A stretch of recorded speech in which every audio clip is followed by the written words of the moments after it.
අපේ රටේ හොරකම, වංචාව, දූෂණය, අක්‍රමිකතාවය පිටු දැකීම සඳහා වෙන උත්සාහයට උදව්වක් කරන්න කියලා දැනට මගේ විග්‍රහය අනුව හොරු අල්ලන්න යන මිනිහා හොරා කියලා හංවඩු ගහන දේශපාලන සූක්ෂම කුමන්ත්‍රණකාරී වැඩපිළිවෙලක් රට ඇතුලේ ක්‍රියාත්මක වෙන බව තමයි මට අවධාරණය කරන්න තිබෙන්නේ. හොරු අල්ලන්න යන මිනිහා හොරා කියලා මුද්‍රා තියලා ඔහුට පහර දීලා මඩ ගහලා අවලාද නගලා හොරු අල්ලන ක්‍රියාවලියෙන් ඉවත් කරන්නට දරන සූක්ෂම දේශපාලන වැඩපිළිවෙලක් ක්‍රියාත්මක වෙන බව මට අවබෝධ වෙනවා. ඒට ආසන්නතම හේතුව තමයි ඇති දෙදෙනාගේ බලපෑමෙන් මට ගෙදර යන්න වෙලා කියලා පරිබොක්ක කටයුතු අධ්‍යක්ෂක කිය. මේ රටේ පිළිගත් වගකිවියුතු ජාතික පුවත්පතක මුල් පිටුවේ ප්‍රධාන ප්‍රවෘත්තියක් ලෙස පළ කරනවා. ඇමති දෙදෙනාගේ බලපෑමෙන් මට ගෙදර යන්න සිද්ධ වෙලා. කුමක් නිසාද එසේ සිද්ධ වෙලා තිබෙන්නේ? සතොස ආයතනයේ දූෂණ වංචා ඇතුළු විවිධ අක්‍රමිකතාවලට එරෙහිව කටයුතු කිරීම සමග කලබල වී ඇති ඇමතිවරුන් දෙදෙනා තමයි එම තනතුරෙන් ඉවත් කිරීමට සැලසුම් සහගත වැඩපිළිවෙලක් ආරම්භ ඇතයි පරිභෝග කටයුතු අධිකාරිය විධායක අධ්‍යක්ෂක කියලා කෙනෙක් කිව්වයි කියලා ඔහුගේ රුව සහිතව පළ කරලා තියෙනවා. ප්‍රවෘත්තිය පළ කිරීමට අතිරේකව අපි කවුරුත් ගරු කරන කතෘතුමා කතුවැකිය සඳහන් කරලා තිබෙනවා. මේ සඳහා විශේෂ කතුවැකියක් ලියලා සුදුලුණු වංචාව විමර්ශනය කිරීමට දැරූ ප්‍රයත්නයේදී ඒ මහතාට දූරෙන් ඉල්ලා වෙන්න සිද්ධ වුණා කියලා. ඊළඟට මේ වැනිම තවත් අපි ගරු කරන ජාතික පුවත්පතකත් කතුවැකියක් සුදුලුණු වංචාව කියලා ලියවිලා තිබුණා. ඊට අතිරේකව මේ පුවත පළවෙච්ච දිනේට පසු දිනේදී ඒ දේශපාලන පත්වීම ලැබපු තැනැත්තාගේ කතුවැකියට පහලින් විශාල ඉඩකඩක් සහිතව සම්මුඛ සාකච්ඡාවකුත් පළ කරලා තියෙනවා. අසත්‍ය ද්වේෂ සහගත කරුණු ඇතුළත් කරලා. මම 1989 දී මේ රටේ කොළඹ දිස්ත්‍රික්කයේ නිරායුධ අවිහිංසක බුද්ධිමත් මහ ජනතාවගේ ඡන්දයෙන් තේරලපත් උනේ ලංකාවේ පාර්ලිමේන්තුවට. එදා මෙදා තුල මේ පාර්ලිමේන්තුව තුලත් ඉම්පිටතත් විවිධ වගකීම් මම දරලා තියෙනවා. කැබිනට් අමාත්‍ය ධූර 5ක් දරලා තියෙනවා. සමහර වෙලාවට කැබිනට් අමාත්‍ය ධූරයට අතිරේකව නියෝජ්‍ය අමාත්‍ය ධූරයෙකු සමග අපි උපනූපන් පරම්පරාවල් වලට පරිසම් දෙන රටේ ඉතිහාසයේ ගමන් මඟ වෙනස් කරන මහා පරිමාණ දැවැන්ත ව්‍යාපෘති රාශියක් අපි විසින් අලුත් දේවල් ලෙස රටට නිර්මාණය කළ උරුම කරලා දීලා තියෙනවා. උදාහරණයක් වශයෙන් අධ්‍යාපන ඇමතිවරයා වශයෙන් එතෙක් පැවති ලංකා ඉතිහාසයේ පැවති විෂය ධාරා 3 වෙනුවට විද්‍යා කලා වාණිජ්‍ය වෙනුවට තාක්ෂණ විෂය ධාරාව තොරතුරු තාක්ෂණය ඉංජිනේරු තාක්ෂණය ජෛව පද්ධති තාක්ෂණය සහිතව තාක්ෂණ විෂය ධාරාවක් හඳුන්වලා දීලා රටේ අනාගතය නිර්මාණය කරන්න අවශ්‍ය මානව සම්පත් බිහි කරන්න මහින්දෝදය තාක්ෂණික විද්‍යාගාර 1000ක් මහින්දෝදය තාක්ෂණ පීඨ 251ක් විශ්වවිද්‍යාල පද්ධතිය තුල අලුතෙන් ඇතිවෙච්ච තාක්ෂණ පීඨ යනාදිය තුල අපි ඉතුරු කරපු දෙයක් රටට තිබෙනවා. මීට පෙර වෙළඳ අමාත්‍යවරු කාලයේදී රටේ මීගොඩ, නාරායන්පිට, නුවරඑළිය, තඹුත්තෙගම, වැලිසර, වේයන්ගොඩ යනාදී වශයෙන් ආර්ථික මධ්‍යස්ථාන 13ක් අපි හදලා ඉවර කරපු ඒවා මිසක් ඊට පස්සේ කවුරුත් ආර්ථික මධ්‍යස්ථාන හැදුවේ නැහැ. මේ වගේ හුඟක් කියන්න පුළුවන් මම එහෙම කියන්න බලාපොරොත්තු වෙන්නේ නැහැ. ඒ ව්‍යාපෘති කෝටි ප්‍රකෝටි ගණන් වල ව්‍යාපෘති වුණත් කිසි දවසක අපේ මාධ්‍ය ආයතන විසින් මම හොරෙක් ලෙස හඳුන්වන්නවත් කොමිස් කාක්කෙක් ලෙස අයථා වැඩවල ක්‍රියාත්මක කරන කෙනෙක් ලෙස හඳුන්වන්නවත් කිසිම උත්සාහයක් දරලා තිබුණේ නැහැ. නමුත් අවාසනාවකට මේ අවස්ථාවේදී සතොස ලංකා සතොස ආයතනය ගැන කතා කරොත් මේ ආයතනය ආරම්භ කරලා ව්‍යාප්ත කිරීම සඳහා විශාල කැපකිරීමක් කරපු කෙනෙක් මම. මොකද මම බාර ගන්න අවස්ථාවේදී මීට පෙර ජෙරාඩ් ෆර්නෑන්ඩෝ පුල්ලි අමාත්‍යතුමාගෙන් සතොස තිබුණේ 20ක්. ඒ කියන්නේ පොඩි කඩ 20ක් තිබුණා ලංකා සතොසට. ඒ කාලේ 2005 දී පිරවැටුම තිබුණේ මිලියන 31යි. ඊට පස්සේ මම 2010 වෙනකොට සතොස ලක්සතොසේ පිරවැටුම මිලියන 13ට වැඩි කළා. එතකොට ලාභයක් තිබුණා මිලියන 37ක. 2015 වෙනකොට මේ ආයතනයේ මිලියන 20යි. 13 වෙලා තියෙනවා. හැබැයි අලාභයක් තියෙනවා බිලියන 1.9ක 2015 වෙනකොට. 2019 වෙනකොට ඒ ආණ්ඩු කාලය ඉවර වෙනකොට ටර්නෝවර් එක මිලියන 25යි අලාභය බිලියන 3.1යි. බිලියන අලාභය. 2020 දී අපි මේ ආයතනයේ විවිධ වෙනස්කම් ඇති කළා බිලියන 35ට අලවිය වැඩි කරලා බිලියන 3.1 අලාභයේ 1.3 දක්වා පල්ලෙහාට ගෙනල්ලා තියෙනවා. බිලියන 25 කෝටි 2500ක් කෝටි 3500 දක්වා වැඩි කරලා බිලියන 3 පාඩුව එක දක්වා අඩු කරලා තියෙනවා.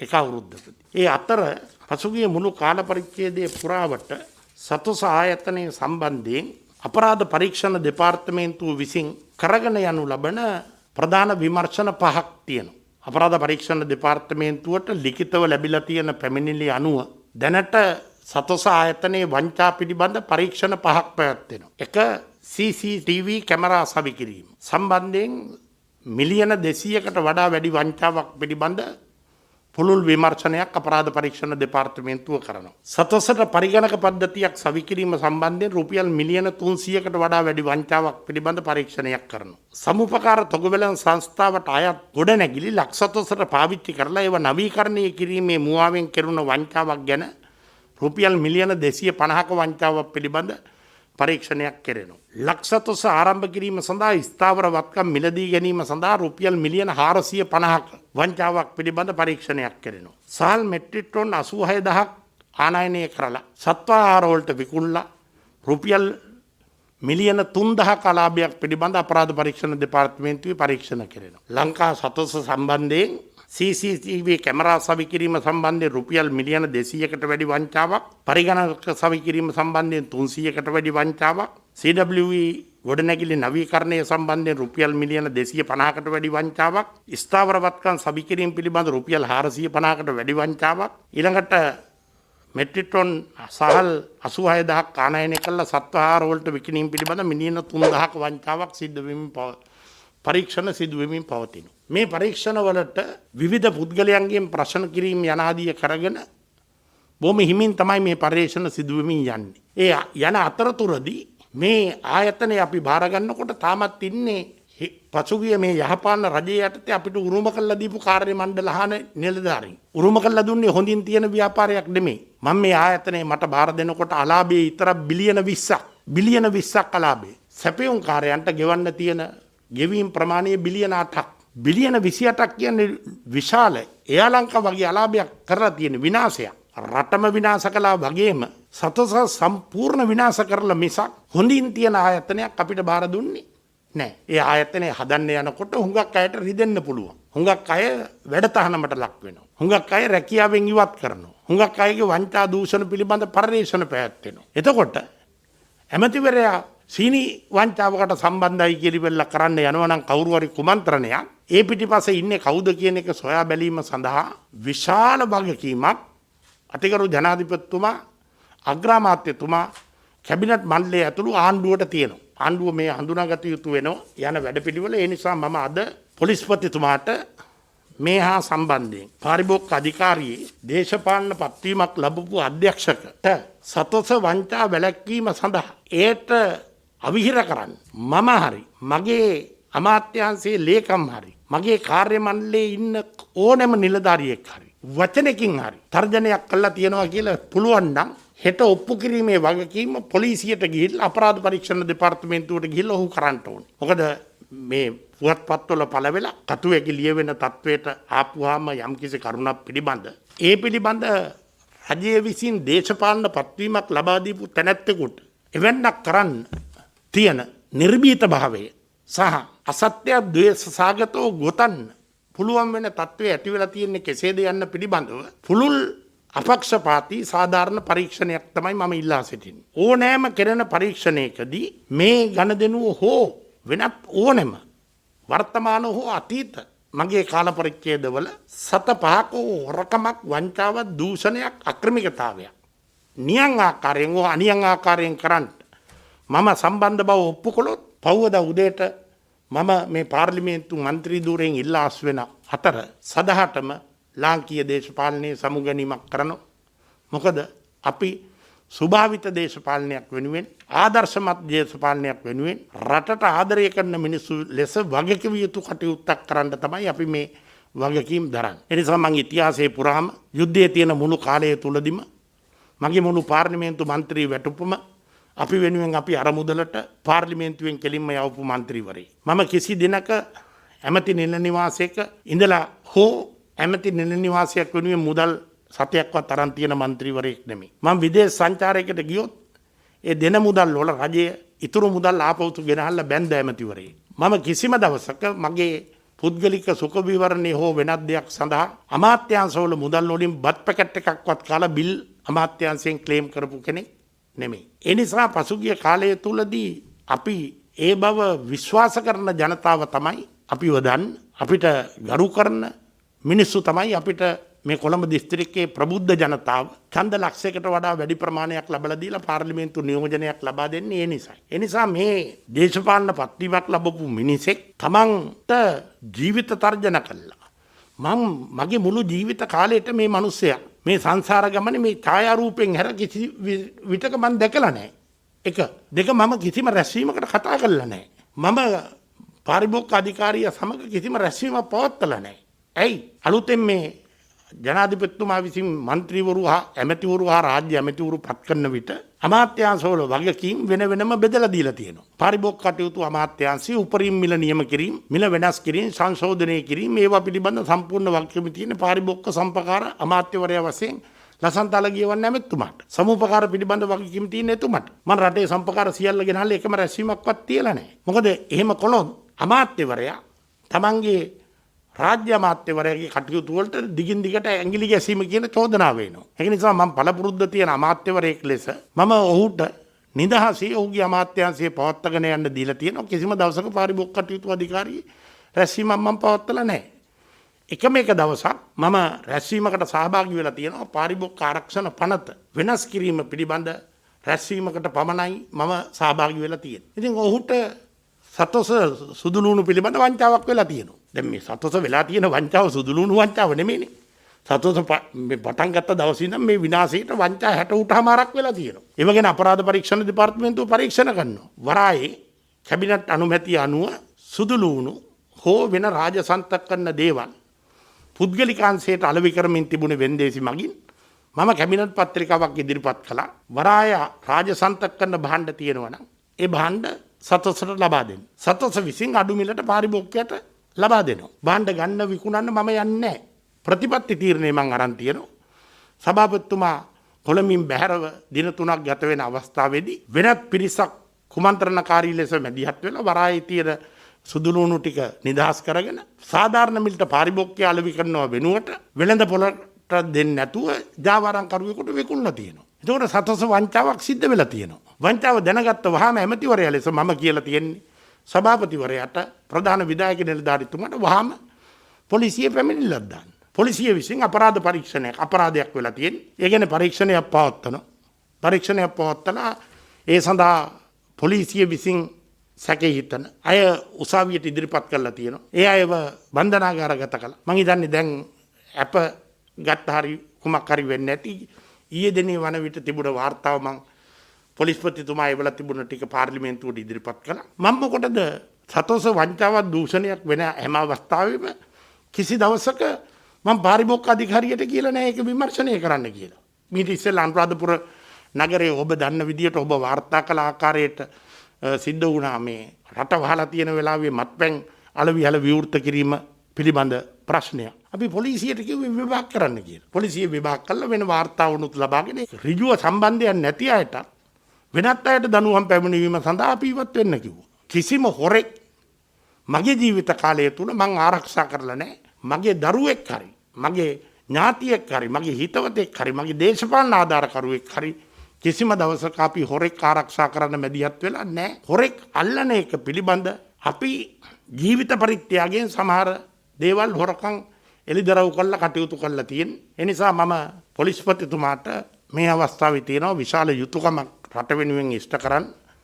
මම ඊයේ පාර්ලිමේන්තුවේදීත් කිව්වා. මම අද ඉදිරිපත් කරන පැමිණිල්ලට අනුව දේශපාලන පත්වීම ලැබපු පාරිභෝගික අධ්‍යක්ෂකවරයා දැන් ඔප්පු කරන්න ඕනේ සුදුලුණු වංචාව යටපත් කිරීම සඳහා මම මැදිහත් වෙච්ච ආකාරය. මැදිහත් වීම සඳහා ඔහුට දුරකථන ඇමතුමක් දුන්නාද? ඔහුට මුණ ගැහුණාද? ඔහුව කතා කළාද?